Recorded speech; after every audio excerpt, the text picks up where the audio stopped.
Student, third year की अगली कक्षा में आपका स्वागत है। आज हम पढ़ेंगे किशोरावस्था के बारे में।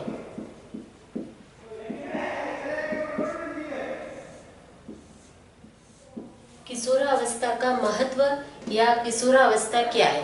किशोरावस्था वह अवस्था है जो कि बाल्यावस्था और प्रौढ़ावस्था के बीच की अवस्था कहलाती है किशोरावस्था, जिसमें कि व्यक्ति जो कि अपरिपक्व होता है, जिसमें कि संवेगात्मक है, मानसिक है, शारीरिक विकास है, संवेगात्मक विकास है, मनोवैज्ञानिक विकास है, इन सब विकासों का उसमें प्रभाव धीरे धीरे होने लगता है। प्रभाव हम के एक तरीके से कह सकते हैं तीव्र गति से और पूर्ण रूप से सक्षम हो जाता है। इसमें जो अपरिपक्व व्यक्ति है वह धीरे धीरे प्रौढ़ता की और प्रौढ़ता अवस्था की ओर अग्रसर होता है और अपने के जैसी नई संतान उत्पत्ति करने की क्षमता बना लेता है। उस अवस्था को कहते हैं किशोरावस्था। किशोरावस्था की जो अवस्था है वह 3 तरह की होती है।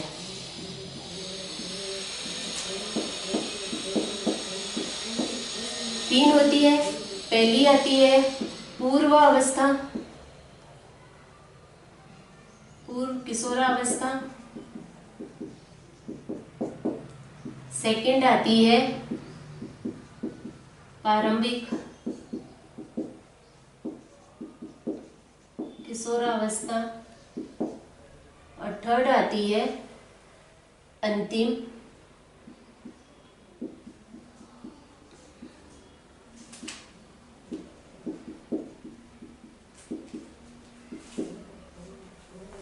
किशोरावस्था, या कह सकते हैं कि उत्तर किशोरावस्था। ये 3 तरह की अवस्था होती है।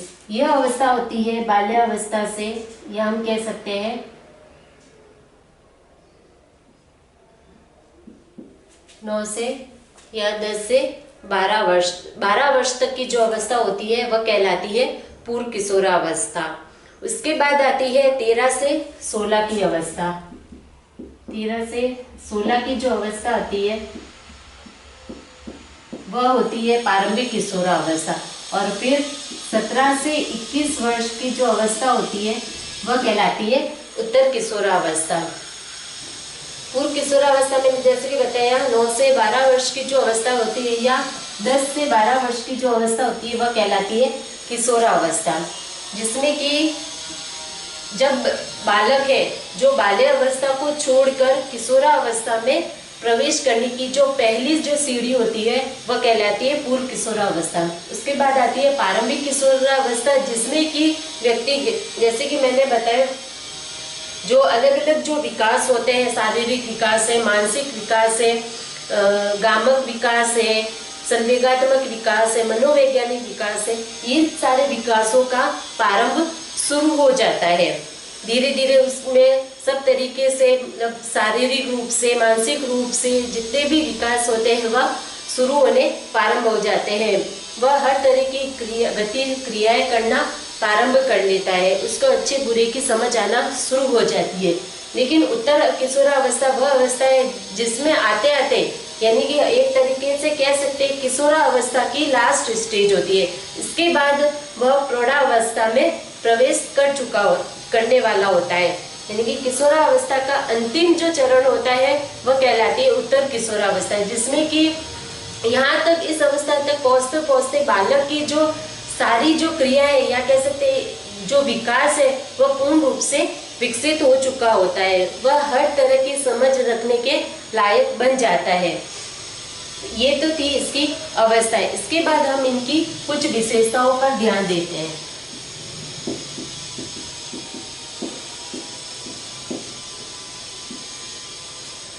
किशोरावस्था की अपनी कुछ विशेषता है, यानी कि किशोर अवस्थाओं की क्या क्या जो अवस्था है, यानी कि उनकी किशोरावस्था में आते ही बालकों पर या बालकों में क्या क्या परिवर्तन होने लग जाते हैं, उनपे किन किन चीजों का प्रभाव पड़ने लग जाता है या किस तरीके के विकास प्रारंभ हो जाते हैं, यानी कि किशोरावस्था में उनके ऊपर एक तरह से किन किन चीजों की जिम्मेदारियां या ये जो मैंने आपको बताया जो विकास होने शुरू होते हैं वह कैसे विकसित होते हैं। तो उसमें सबसे पहले आता है कि किशोरावस्था जो है,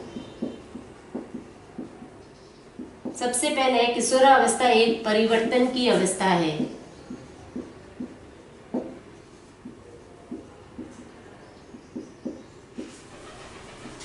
यानी कि किशोरावस्था में मैंने आपको अभी बताया कि किशोरावस्था में जो कि बाल्यावस्था और प्रौढ़ावस्था के बीच की अवस्था है, यानी कि बाल्यावस्था यानी कि बचपन को छोड़कर तुरंत वह किशोरावस्था में यानी कि कुछ बड़े हो जाते हैं, जिनमें कि उनके जो विकास है या कह सकते हैं जो भी क्रियात्मक विकास जो होते हैं या गतिशीलता जो होती है वह धीरे धीरे प्रारंभ होने लग जाती है। तो किशोरावस्था एक परिवर्तन की अवस्था है, यानी कि उनमें परिवर्तन होना शुरू हो जाता है। 10 साल तक जो होते हैं वह एकदम बच्चों के रूप में ही व्यवहार करते हैं, लेकिन 10 साल के बाद जैसे ही वह किशोरावस्था में प्रवेश करते हैं तो उनमें हर तरीके से यानी कि उनकी इच्छाओं में, उनके व्यवहार में, उनके विकासों में, शारीरिक या मानसिक रूप से हम कह सकते हैं या किसी भी तरीके से दूसरों के साथ समायोजन बनाने में सब तरीके से उनमें एक परिवर्तन देखा जाता है। तो यह एक परिवर्तनशील अवस्था होती है। उसके बाद आता है सांवेगिक स्थिरांक।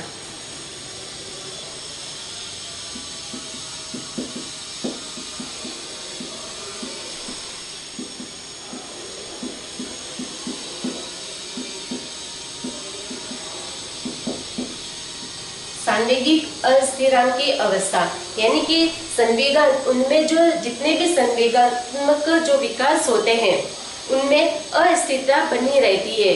यानी कि उनको गुस्सा आना, उनमें डर है, भय, ईर्ष्या है, प्रेम है। तो हम देखेंगे कि किशोरावस्था ऐसी अवस्था है जिसमें कभी तो बालक खुश रहता है, उसका माहौल अच्छे, उनकी भावनाएं जो अच्छी बनी रहती है, और कुछ ही पल में हम देखने को मिलता है कि उनका अचानक नेचर चेंज होता है, वह खुशी से दुख में बदल जाता है। यानी कि घर के वातावरण में या बाह्य वातावरण में ऐसी परिस्थितियां पैदा हो जाती है जिसके कारण वह खुशी अपने आप दुख में बदल जाती है। तो सांवेगिक स्थिरांक की अवस्था बन जाती है। यानी कि ये किशोरावस्था ऐसी स्थिति है जिसमें कि जो संवेगांक है हमारे, जो इसका विकास जो है वह तीव्र गति से होने लगता है कि उनमें परिवर्तन होते रहते हैं। उसके बाद आता है कि पूर्व जो किशोरावस्था है, ये जो पूर्व किशोरावस्था है उसकी अस्पष्टता दिखाई देती है।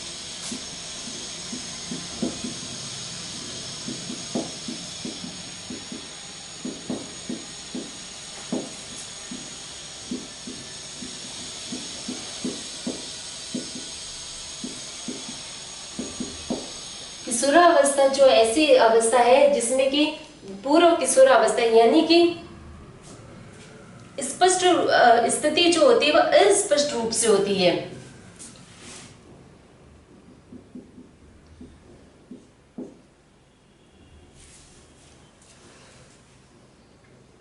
यानी कि जो पूर्व किशोरावस्था है यानी कि जो उसका बाल्य रूप है, यानी कि बाल्य अवस्था से जस्ट किशोरावस्था में बदलने का जो अवस्था होती है वह उसकी जो स्थिति होती है वह अस्पष्ट रूप से होती है। यानी कि बालक कई बार ऐसी हरकतें या ऐसे बोल लेता है जिससे हमें ये समझ पाना मुश्किल, मतलब कई बार ऐसे बोलता है कि वह एकदम बच्चों की जैसे व्यवहार करने लग जाता है, और कई बार ऐसा होता है कि वह वही बालक बड़ों की भाषा बोलना शुरू कर देता है। तो उससे हम कई बार उनको कहते हैं कि बेटा तू इतना बड़ा नहीं हुआ है अभी तक कि तू इससे बड़ी बड़ी बातें कर रहा है। कई बार कहता है बेटा तू बड़ा हो चुका है और छोटे बच्चों के जैसे क्या बिहेव करता है। तो इस तरीके से कई बार बच्चों को ये समझना मुश्किल हो जाता है कि वह एक्चुअल में बड़ा हो चुका है या छोटा ही है। तो इसका अंदाजा लगाना उन किशोरावस्था के बालकों के लिए मुश्किल हो जाता है। तो उनमें ये जो पूर्व किशोरावस्था की जो स्थिति होती है वह अस्पष्ट रूप से उन किशोरावस्था के बालकों में दिखाई देती है। उसके बाद आता है कि कामुकता की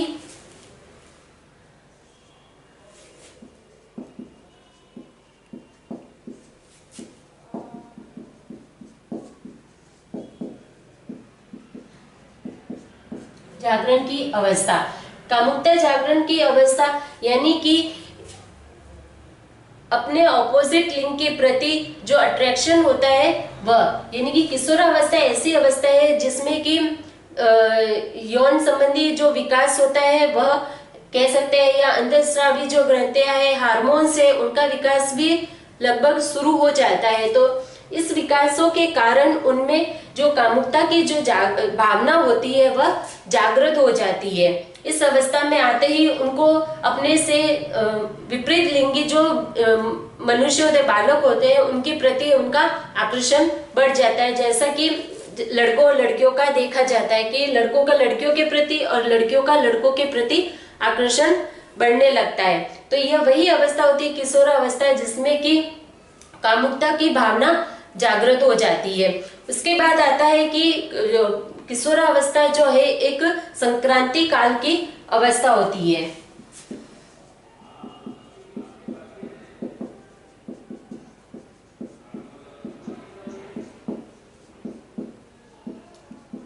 संक्रांति काल की अवस्था यानी कि उनमें जो कंफ्यूजन होता है, किसी भी चीज को लेके अनिश्चितता होती है, उनकी जो भावुकता जो होती है, यानी कि वो भावुक जो होते हैं, वह कह सकते हैं अस्थिरता जो होती है वह बनी रहती है किशोरावस्था में, यानी कि उनकी स्थिति को पता लगाना मुश्किल होता है। संक्रांति काल यही कहलाता है कि जो उनमें क्रांति की जो भावना होती है, भावुक होना है कि किसी भी चीज का निश्चित नहीं कर पाना है, अनिश्चितता वगैरह, अस्पष्टता, यानी कि स्पष्ट रूप से उनके व्यवहार का पता नहीं चल पाता उनको, तो वो सारी अवस्थाएं जो होती है वह आती है किशोरावस्था के अंतर्गत। उसके बाद आती है समस्या बहुल्य की अवस्था।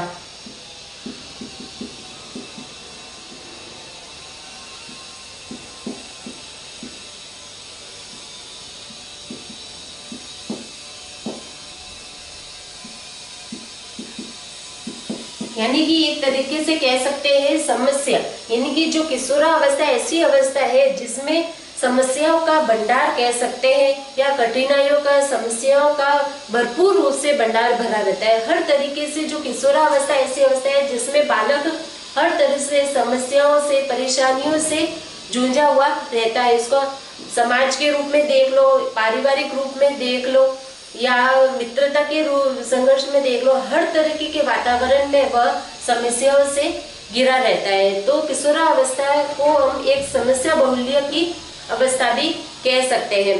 उसके बाद आता है उमंगपूर्ण कल्पना।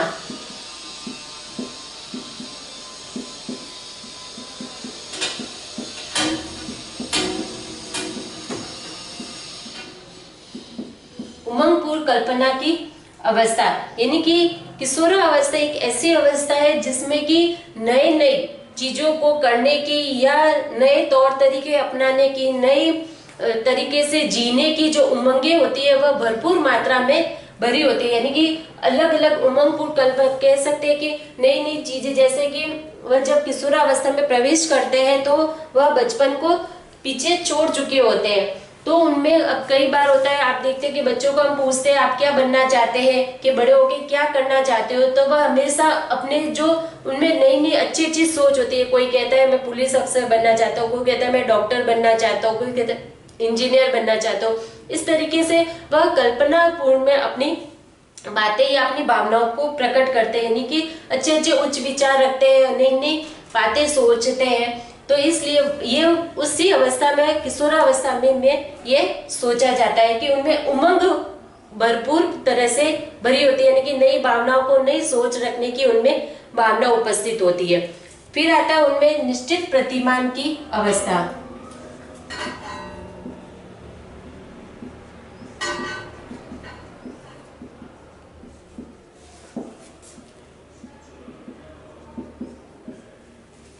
निश्चित प्रतिमान की अवस्था यानी कि उनमें एक तरीके से कह सकते हैं कि उनमें घर के या अपने पारिवारिक जो वातावरण है वो उनको अच्छा नहीं लगता है। वह निश्चित रूप से उनका अपना खुद का एक निश्चित रूप से प्रतिमान होता है, यानी कि अपनी सोच होती है, यानी कि वह अपने माता पिता की बातों को अच्छा नहीं समझते, या अपने पारिवारिक जो सदस्य होते हैं उनकी बातें उनको अच्छी लगती है, लेकिन उसके यही बात अगर उनको उनके पड़ोसी है, उनके मित्र है या कोई अन्य व्यक्ति अगर उनको समाज के लोग हैं अगर उसको बातें करते हैं तो वह बातें उनको बहुत ही अच्छी लगती है। तो किशोरावस्था को एक तरीके से ये कह सकते हैं कि उनके अंदर अपने खुद की एक निश्चित प्रतिमान भरा होता है, जिसके कारण वह अपने घर वालों की या अपने जो कह सकते हैं जो अच्छे से जो उनको समझने वाले होते हैं उनकी बात न मानकर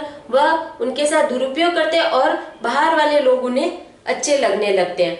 उसके बाद आता है विकसित सामाजिकता की अवस्था।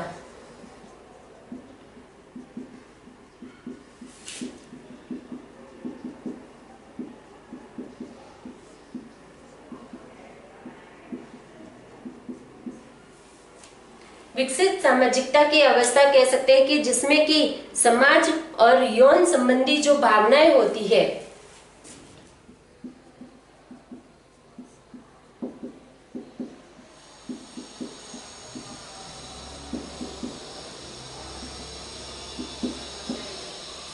समाज और यौन संबंधी जो भावनाएं होती है वह विकसित होती है, यानी कि सामाजिकता की किशोरावस्था ऐसी अवस्था है जिसमें कि मैंने आपको बताया कि विकास होता है हर तरीके से। तो उसमें जो समाज के प्रति जो भावना है उनकी और यौन संबंधी जो भावना है, यानी कि समाज से जुड़ना और एक दूसरे के विपरीत जो लिंगी होते हैं उनके प्रति अपना आकर्षण बढ़ना, समाज के प्रति और अपने विपरीत लिंगी के प्रति जो आकर्षण बढ़ना या उनके प्रति जो अलग भावना होती है वही कहलाती है विकसित सामाजिकता की विकास। तो उसकी ही अवस्था किशोरावस्था कहलाती है। इसके बाद आता है कि जो किशोरावस्था है वह एक तरीके से हम कह सकते हैं कि जो किशोरावस्था है वह तूफान और परेशानी की अवस्था है।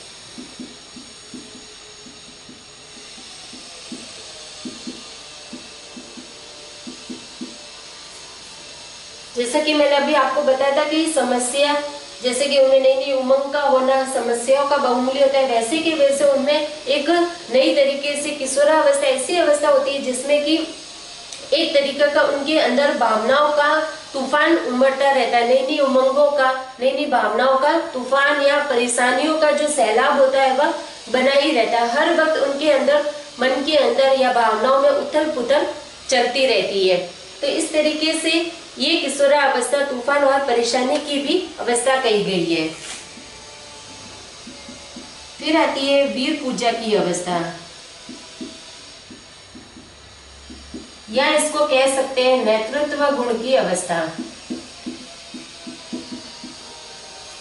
वीर पूजा की अवस्था कह सकते हैं या फिर इनको कह सकते हैं हम नेतृत्व गुणों की अवस्था, यानी कि किशोरावस्था ऐसी अवस्था है कि जिसमें बालकों का नेतृत्व गुणों का विकास किया जाता है। ये विकास जो है यानी कि अच्छी अच्छी बातों का विकास, ऐसे इसको कह सकते हैं कि जनरल नॉलेज, जो कि हमारे किताबी ज्ञान के द्वारा हमें प्राप्त नहीं होता है। किताबों की ज्ञान के अलावा जो हमें ज्ञान प्राप्ति होती है उनको कहता है नेतृत्व गुण, यानी कि हमारी अलग जो क्रियाशीलता है उनमें विकास होना है। ये जो विकास है, ये जो गुण है हमें अपने परिवार के सदस्यों के द्वारा या हमारे बुजुर्ग जो होते हैं उनके द्वारा हमें दी जाती है। तो इस अवस्था में भी इस नेतृत्व गुण का विकास होता है, यानी कि हमें नई नई बातों को जानना और उनके समझने का गुण आ जाता है। फिर आती है शैशवावस्था की पुनरावृत्ति।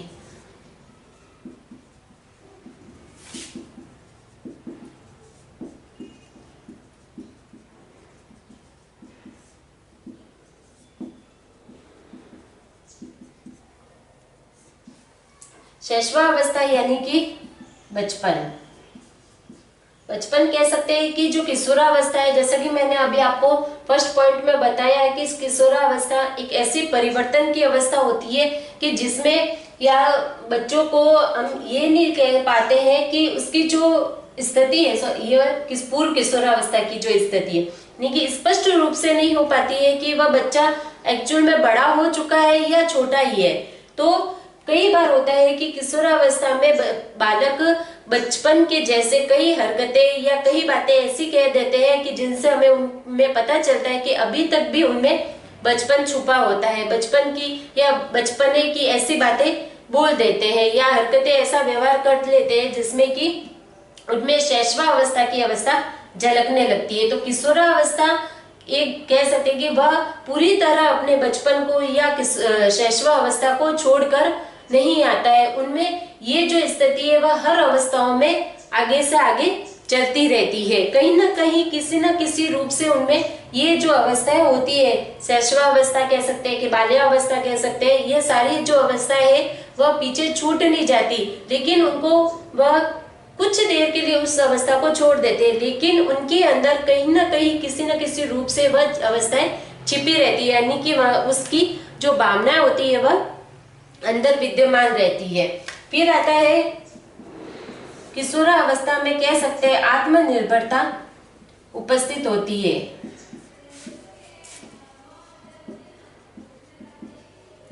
आत्मनिर्भरता की अवस्था यानी कि किशोरावस्था में आते ही बालक आत्मनिर्भर हो जाते हैं, यानी कि वह खुद के ऊपर निर्भर हो जाते हैं। बाल्यावस्था तक बच्चे अपने माता पिता है या अपने घर के अन्य सदस्यों के ऊपर निर्भर रहते हैं। हर तरीके से उनको तैयार करना, हर चीज के लिए उनको कहना पड़ता है, खाने के लिए, पीने के लिए, सोने के लिए, कुछ भी चीज के लिए उनको हमें समझाना पड़ता है। लेकिन जैसे ही वह किशोरावस्था में आ जाते हैं वह आत्मनिर्भर बन जाते हैं, वह स्वयं का काम खुद करना सीख जाते हैं। उनमें कई चीजों की विकास होना शुरू हो जाता है, जिनके कारण वह उनको बाहरी ज्ञान भी होने लग जाता है। उसके साथ होने के कारण वह आत्मनिर्भर होने का गुण अपने आप ही प्रकट हो जाता है, इनकी आत्मनिर्भर होना शुरू हो जाता है। वह उनको अब किसी सहारे की जरूरत नहीं पड़ती है किशोरावस्था में आते ही। आत्मनिर्भरता के बाद आता है व्यवसाय चुनने की, यानी कि जब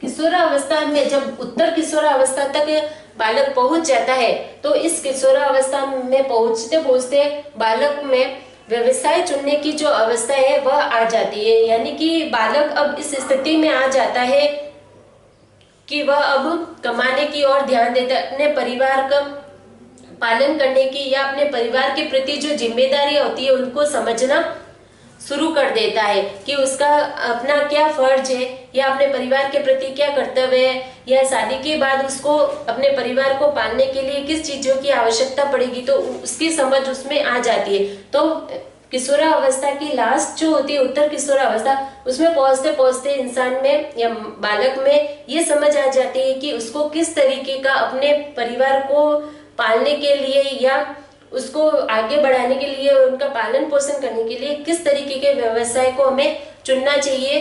तो उसने ये समझ आती है वह व्यवसाय चुनने में या नौकरी वगैरह करने में, कामकाजी बनने में अपनी भावनाएं लगा लेता है या अपनी सोच लगा लेता है। तो इस अवस्था को एक तरीके से व्यवसाय चुनने की अवस्था भी कह सकते हैं। फिर आती है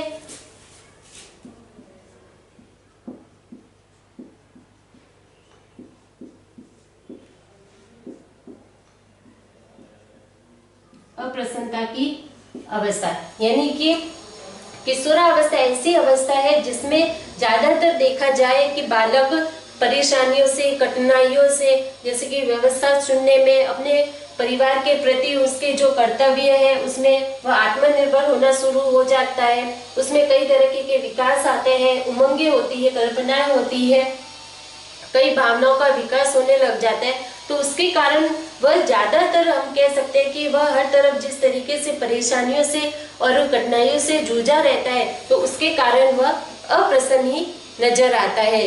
वह जब तक बाल्यावस्था होती है तब तक ही बालक अपनी दूसरी परेशानियों को नहीं अपनाता है, वह अपने में ही, खुद में ही खुश रहता है। लेकिन जैसे ही किशोरावस्था में आता है वह अपने बाल्यावस्था को छोड़ चुका होता है, उसमें अब खुद को नहीं लेकर दूसरों को लेकर भी उनमें भावनाएं जागृत हो जाती है, उनमें परेशानियां हैं वगैरह है, तो उनके जो कठिनाइयां हैं उनमें चलना शुरू हो जाती है। तो उस कारण वह हर समय परेशानियों से घिरा हुआ और उसके कारण वह दुखी और अप्रसन्न रहता है। उसके बाद आता है ये जो अवस्थाएं थी वो मैंने आपको बताई है कि किशोरावस्था में किशोरावस्था को किस किस इस अवस्था में क्या क्या परिवर्तन होते हैं, क्या इसको हम एक तरीके से कह सकते हैं परिवर्तन, जो कि इसमें किशोरावस्था में बताए गए हैं। ये जो सारे हैं वो सारे उसमें परिवर्तन है कि उनमें किन किन चीजों का विकास होता है, वो कौन सी चीजें हैं जो नई नई उनमें बातें होना शुरू हो जाती है किशोरावस्था में, वह सारे मैंने इसकी विशेषताएं बताई है। इसके बाद आता है कि किशोरावस्था जो है उसमें शारीरिक परिवर्तन क्या क्या होते हैं।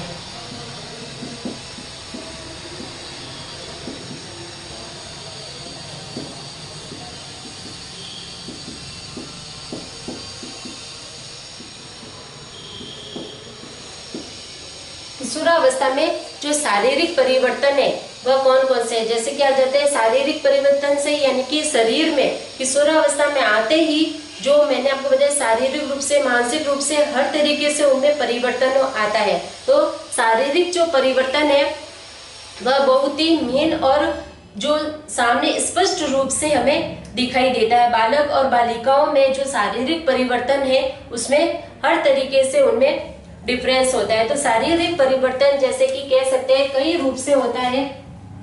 सबसे पहले आता है लंबाई,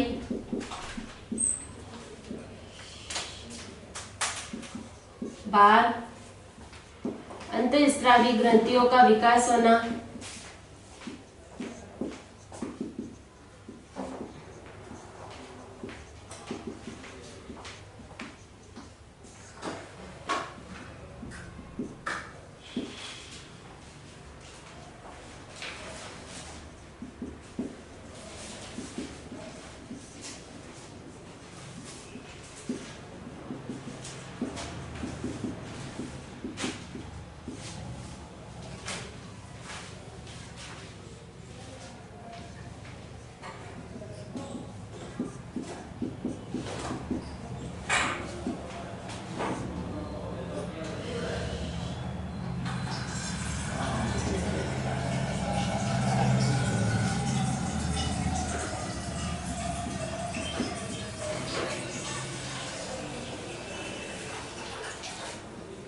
इस तरीके से कई जो होते हैं। इसके अलावा और भी कई है, जैसे कि पाचन तंत्र है, फेफड़े है,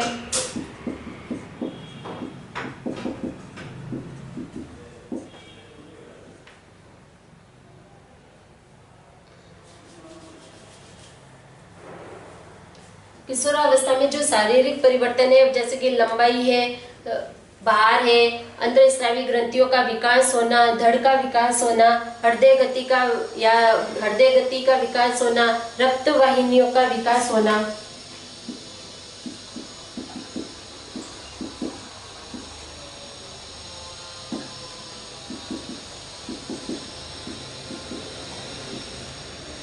विकास, हार्मोन्स का जो हार्मोन्स है उनका विकास या परिवर्तन कह सकते हैं कि हार्मोन्स का विकास होना, फेफड़ों का विकास होना, फेफड़े जो बढ़ते हैं वह, फिर पाचन अंगों का विकास होना, नाड़ी संस्थान यानी कि मस्तिष्क का विकास होना,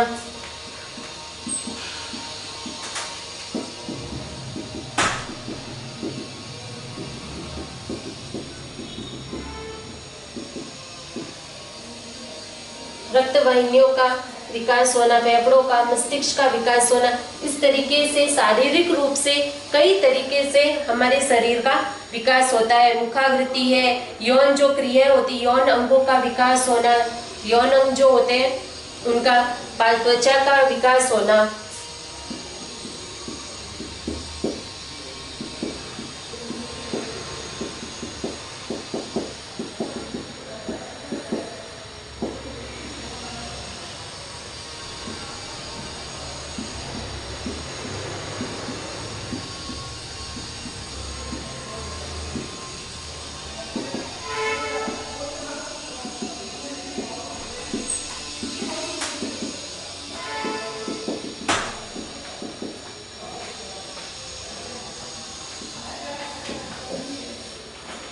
यानी कि जो किशोरावस्था में बालक जब आते हैं, इस अवस्था में आते ही बालकों की जो लंबाई है वह बढ़ने लग जाती है। उनका उनके भार में भी बदलाव आने लग जाता है। लड़के और लड़कियों में अपने अपने हिसाब से अलग अलग उनमें भार आना शुरू हो जाता है। जैसे कि लड़कों का भार अधिक होता है, वह लंबाई में अधिक बढ़ते हैं। इसकी तुलना में जो लड़कियां होती है वह उनकी लंबाई और भार कम होता है। ये सब जो होता है वह एक तो अंतःस्रावी जो ग्रंथियां उनसे जो हार्मोन्स निकलते हैं, हार्मोन्स का जो विकास होता है, हार्मोन्स के परिवर्तन के कारण होता है। लड़कियों में अलग हार्मोन्स पाए जाते हैं और लड़कों में अलग हार्मोन्स पाए जाते हैं। अंतःस्रावी ग्रंथियों से जो रस स्रावित होता है उनके कारण भी लड़कों और लड़कियों में ये जो शारीरिक परिवर्तन होते हैं वह बताए गए अलग अलग होते हैं। धड़ का विकास है, या कह सकते हैं कि छाती का विकास, यह भी पाता है लड़कों में इतना नहीं होता है जितना कि लड़कियों में इसका विकास अधिक होता है। हृदय गति का विकास है। हार्मोन्स जो मैंने अभी बताया कि लड़कों और लड़कियों में अलग अलग हार्मोन्स पाए जाते हैं, जिसके कारण इसकी उनकी जैसे आवाज है कह सकते हैं, या कि मुंह पे दाढ़ी मूंछों का उगना लड़कों के, तो उनकी इन हार्मोन्स की वजह से, हार्मोन्स के अलग अलग होने की वजह से उनमें ये परिवर्तन दिखाई देते हैं। फिर आते हैं जो फेफड़े, उनका विकास बढ़ता है। रक्त वाहिनियां बढ़ती है, बड़े होने पर उनकी रक्त वाहिनियां भी बड़ी होती है, जिसके कारण उनमें रक्त का जो संचार होता है वह तेजी से होने लग जाता है। मस्तिष्क का विकास, मस्तिष्क किशोरावस्था में आते ही धीरे धीरे उनके हिसाब से बढ़ने लग जाते हैं। उनके विकास के कारण उनमें जो भावना है, उनके सोचने की जो शक्ति है, स्मृति है, वह बढ़ने लग जाती है। फिर आती है उनकी त्वचा में कि जैसे बचपना अवस्था होती है, या हम कहते हैं जो शैशवावस्था, बाल्यावस्था होती है, उसमें बच्चों की जो त्वचा होती है वह बहुत ही नाजुक होती है और कोमल होती है।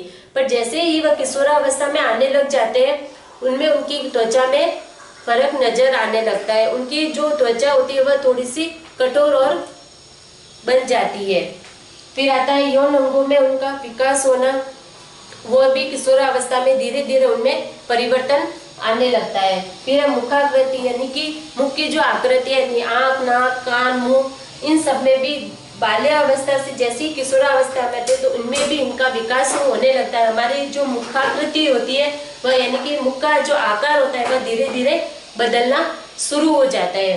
तो इस तरीके से जैसे ही हम बाल्यावस्था से किशोरावस्था में प्रारंभ करते हैं, और किशोरावस्था से जब हम उत्तरावस्था को पार करने लग जाते हैं, यानी कि किशोरावस्था से लेके जब हम प्रौढ़ावस्था में प्रवेश करते हैं, तो उसके बीच की जो अवस्था होती है उसमें ये सारे जो परिवर्तन है, वह शारीरिक जो परिवर्तन स्पष्ट रूप से हमें दिखाई देते हैं। और यह भी जो परिवर्तन होते हैं वह लड़के और लड़कियों में अलग अलग दिखाई देते हैं। कुछ परिवर्तन होते हैं जो कि इनमें अलग अलग, इन वजह से अलग अलग दिखाई देते हैं। ये था किशोरावस्था के बारे में, जो कि मैंने आपको इसकी अवस्थाएं, उनमें जो विशेषता या परिवर्तन होते हैं वह बताए, और उनका शारीरिक परिवर्तन बताया है। आज के लिए इतना ही, अगली क्लास में हम नेक्स्ट पढ़ेंगे। धन्यवाद।